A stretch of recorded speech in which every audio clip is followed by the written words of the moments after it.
Is the U.S. housing market on the verge of slipping into a downslide? Is the real estate bubble beginning to implode? We're going to try to answer those questions today. We are seeing home sellers beginning to lower their asking prices. We're going to talk about that and more. Hey everybody, JJ here. You're watching Bull to the Bust. It is Wednesday, April 8th. On tap for today is the home sellers. They are beginning to ask lower prices for their homes. We're going to talk about where that's happening and in which cities and why it's happening. Well, I think most of you know why, but we're going to get into some details on it. Also, speaking of the housing crisis, 1/3 of U.S. renters could not pay April rent.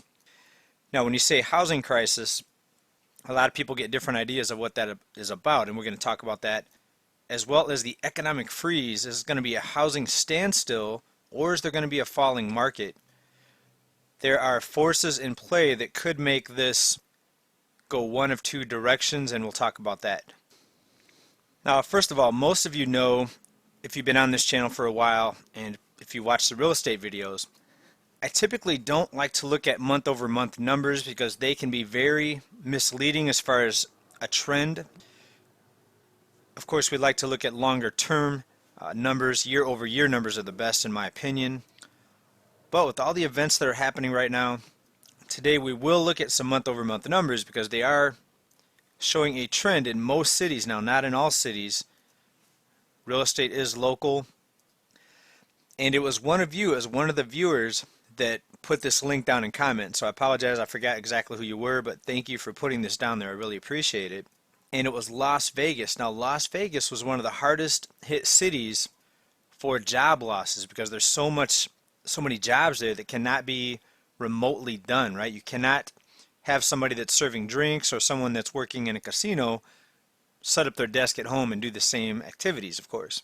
Cities where there's lots of office jobs, like tech cities, sitting behind a computer, for example, are more easily able to have workers work from home and still do essentially the same job. That would be a lot of banking jobs, call center jobs, customer service jobs, right? Phone work and computer jobs. And we know that Vegas is just the opposite of that. It's a city where you have to be in the facility, the casinos, the hotels, the bars, the restaurants, the clubs, all the nightlife and all that. So that is the first place to look here for any type of price trend. And that's why I said at the beginning, this is not in all cities. Some cities are going to see this before others. So let's go over to move2.com, and this gives us a couple numbers that show a possible trend here. First of all, active inventory as of today, that's the number of homes on the market for sale, 6,402. Last month it was 6,018. Okay, so that's a 6% increase in just a month. That's a pretty big increase for a month, especially because when you get into spring and summer, and we just had the first day of spring, a few weeks ago, you should see inventory going down as more buyers are out there. Now, of course, we have this economic freeze right now because of the sickness scare, and we know why people are not out there, right? A lot of people are scared to even leave the house, so that's naturally going to lower traffic for people looking at homes and going to open houses and even thinking about buying a home.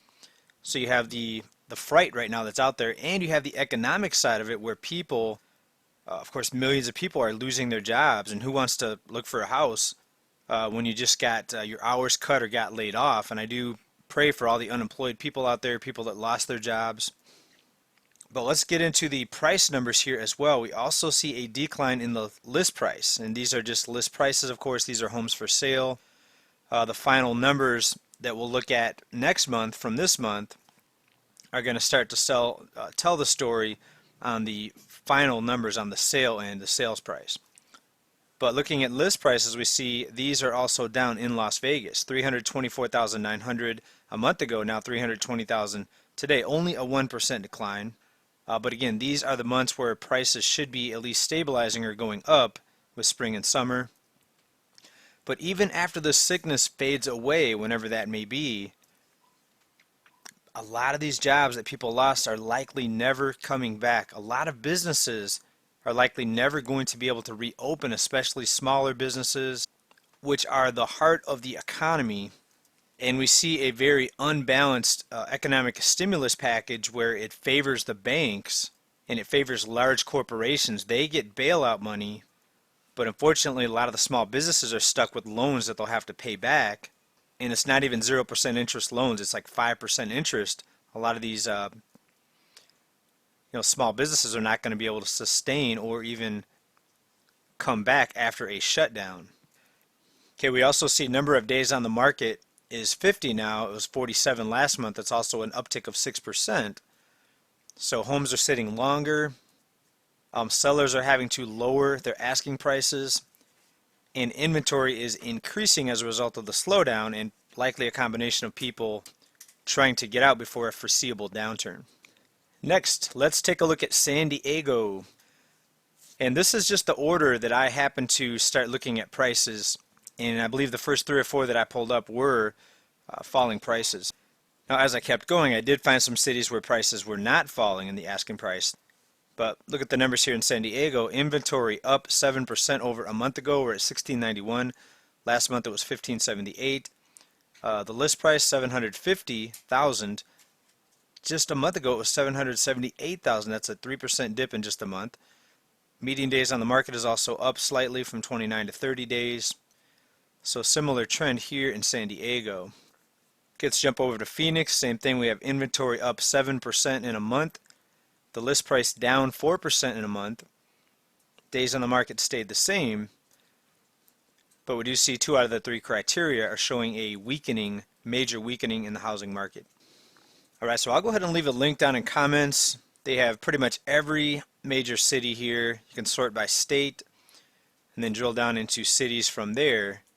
It's a pretty nice website. Next, let's talk about a statistic that some are finding pretty shocking, but I really find it no surprise considering how many Americans live paycheck to paycheck. It only takes 1 or 2 missed paychecks before people cannot afford their month-to-month bills, including rent. So 1/3 of all renters could not pay their rent in April. Here's the headline here out of Yahoo Finance. Nearly 1/3 of U.S. tenants did not pay rent in the first week of April. Now this is a big, big sign of danger, because rent and paying your mortgage is typically the thing that you want to pay first, right? So again, not a shocking number. 1 in 3 of U.S. tenants did not pay rent in April. And I say that is because wages have been very stagnant compared to inflation. We saw enormous run-ups in home prices and rents. And we also have a population that's largely discouraged from saving their money because they get hardly anything in return by keeping it in a checking account or a deposit account. Okay, so 1 in 3 of all renters didn't pay rent. Think about who's next in line to be hit by this, right? It is going to be the landlords. So we're likely going to see, and we're already seeing it, government intervention. They're going to have to freeze foreclosures. They're going to have to put a freeze on evictions. They already are in many areas. I wouldn't be surprised to see this roll out nationwide here very soon. But I don't think it's going to be enough because you have other costs that are associated with holding a property besides just the rental income, right? What about the banks that aren't going to get their monthly payment from the homeowners? Well, we know what's going to happen with the banks. They'll be fine. They'll just get free money injections from the Fed, or technically near 0% interest money. And the Fed with their unlimited money machine, I think we know who's going to come out on top on this. It's going to be the big banks, of course. And look at just the corporations, the large stores that are allowed to stay open. We have Target, Walmart.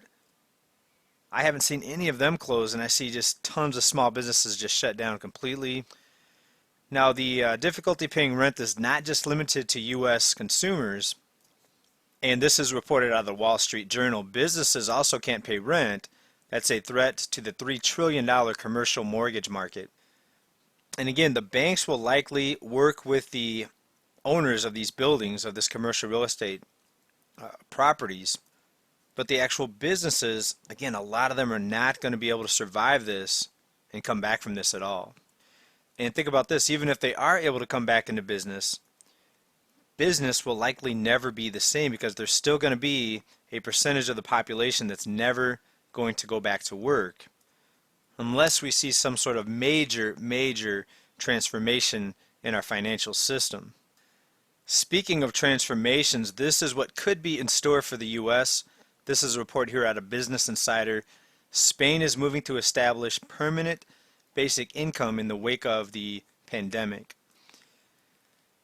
So it looks like this is where we're headed, folks. More of the same of the types of programs that got us into this mess, right? It was endless lending and liquidity pumped into the systems and the rescuing of the banks that got us into this hyperinflated debt bubble where the cost of living is skyrocketing and wages are stagnant as one of the big reasons why people are in debt. Now again, I also blame a lot of people don't save and they spend foolishly, and so many people are trying to keep up with the Joneses. They're buying cars that they really can't afford.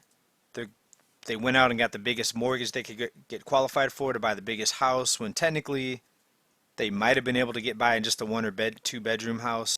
So people are overspending. It's partly the system, it's partly the people, it's a combination of both. And also when it comes to small businesses, many of these businesses would have never existed in the first place if it wasn't for consumer debt. Right? So imagine how many businesses would have closed down if people were not allowed to run up so much credit card debt. Right? It's the debt that creates the boom.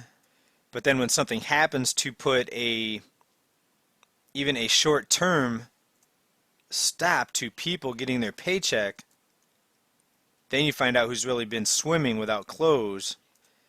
And I think we're going to be in for a lot of pain with this economy. We're going to see some big transformations. I think we're going to see some just huge events happening here this year. And I just hope that people are going to rise up and point the finger in the right direction. They're going to blame everything on this pandemic. Of course, they're going to act like everything was fine before this hit, before this sickness scare hit, instead of actually blaming the never-ending debt money machine financial system, which is about the biggest reason why we're in this mess to begin with. All right, everybody, we're going to wrap this one up here. Let me know what you think, please, about the falling asking prices. Again, link down below to the move2.com website. Maybe you can look up your city or whatever area that you're interested in looking at. Let us know what you find. Will things just get back to normal and home prices will continue to rise because of all the rescue programs, the freezing of the foreclosures, the halting of the mortgage payments, the freeze on evictions? It's going to be interesting because if the landlords want their rent after the freeze is done, people could have to pay 2 or 3 months or more of rent all at one time, and people simply are not going to be able to do that. So I do see weakness still continuing in the housing market. I don't think there's any way to save this market. They might be able to slow it down, but I don't think they're going to be able to save it. And the verdict is still out on if we're going to see the final sales prices start to drop also, and how soon that'll happen. I agree that the housing bubble was going to go bust eventually. The only disagreement I had between some of the viewers is the timing. Was it going to be this year? Was it going to be next year? I had previously said, well, they'll probably put it off until after the election, but the sickness scare put a whole new spin on things, because now the bubble blowers, the money makers, the monopoly men, the fiat bankers, they can now just point to this as the reason instead of pointing to themselves in all of the foolish lending, too big to fail lending system. Okay, everybody, wrapping it up here. Thanks for watching. Appreciate it. Hope everyone there as well. Thank you for coming to the channel. Please give us a thumbs up if you like what we talked about. And again, hope you are well and doing okay in this insane time to be alive right now. Hope everybody is good. Bye for now.